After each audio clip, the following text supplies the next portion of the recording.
Okay, something totally different for us this week for a couple of reasons. One, we haven't finished the video yet, so we want to get something out this weekend. But two, this has come up a hell of a lot in media circles and indeed in the workshop over the past 2 weeks.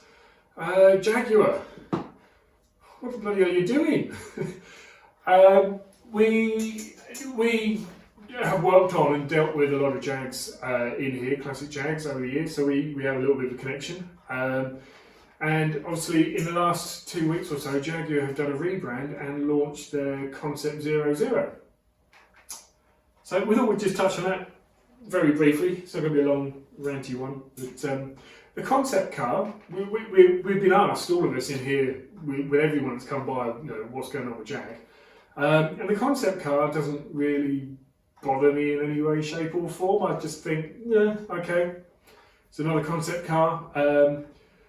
It's had a bit of a panning from a lot of people, and I don't really read too much into it because over the years Jaguar and many other companies have put out concept cars and you never see any part of that in production. I mean, they've been doing it for years. Jaguar have had some really dodgy concept cars over the years, but have also produced some really stunning production cars. So 00 doesn't take it or leave it. We'll see what they eventually come out with in a couple of years' time. But what does blow my mind, and the guys in here who've been chatting about it, is the rebrand. I mean, what's that all about? It's just how can you just throw away all that heritage? It's just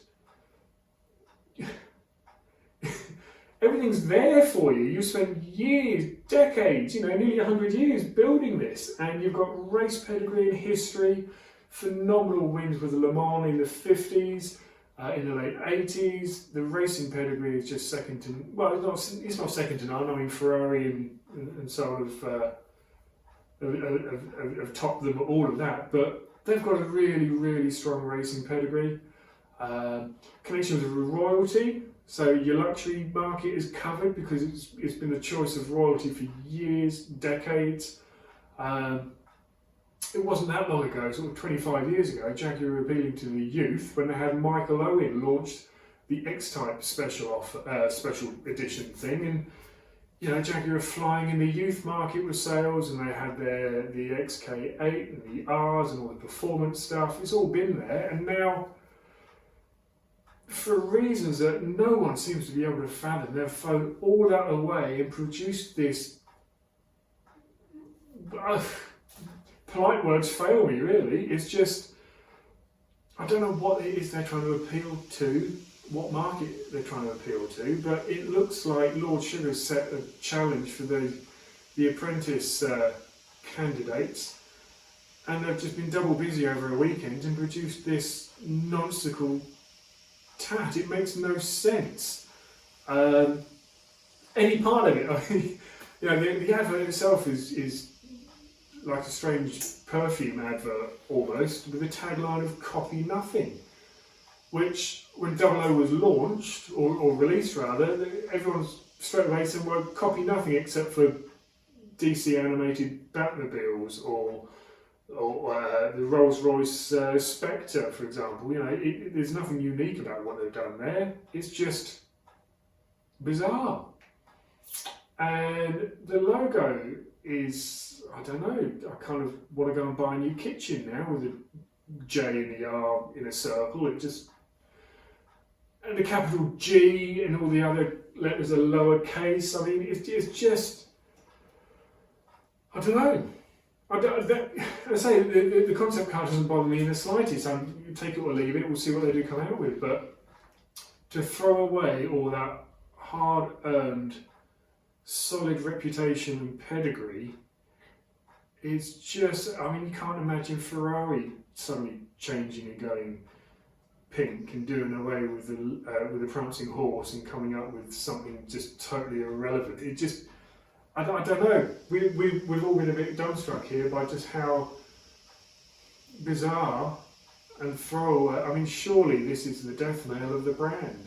It's because they've thrown the branding away. I don't know, it just makes no sense. And it seems to be the way we go though. At the minute, is to just try and disregard the past, no matter how good or bad it may be, just throw it away and start again. Yeah, I'm kind of running out of things to say pretty quickly, which will probably please you. It's just the strangest thing that they've done, and now to also throw, you know, there's no more petrol engines being, or internal combustion engines being built, it's all going to be electric, when most other manufacturers now are stepping back from the electric drive, because, I mean, this will be a different video, which we're not going to make, about electric vehicles not being the answer, but to say you're just going to do these 120, 130,000 plus electric luxury vehicles, which can get you a staggering 400 miles before you have to sit and charge it forever and a day again, is just lunacy. So, yeah, just bizarre. And then to cap it all off, driving home the other day past our local Ford main dealer, I saw the new Ford Capri, and I think it's safe to say that we will continue painting just classic cars, because the future is pretty bleak when you look at what's coming into the automotive sector. It's just uninspiring, throwaway. God. Anyway, there you go. That's this week's video done. We will be back with some painting of classic cars. Hopefully we'll have the Porsche all buttoned up for you for next weekend, just in time for Christmas shutdown. So thanks for listening to my flabbergasted, exasperated, what the hell are you doing? And we'll catch you next week.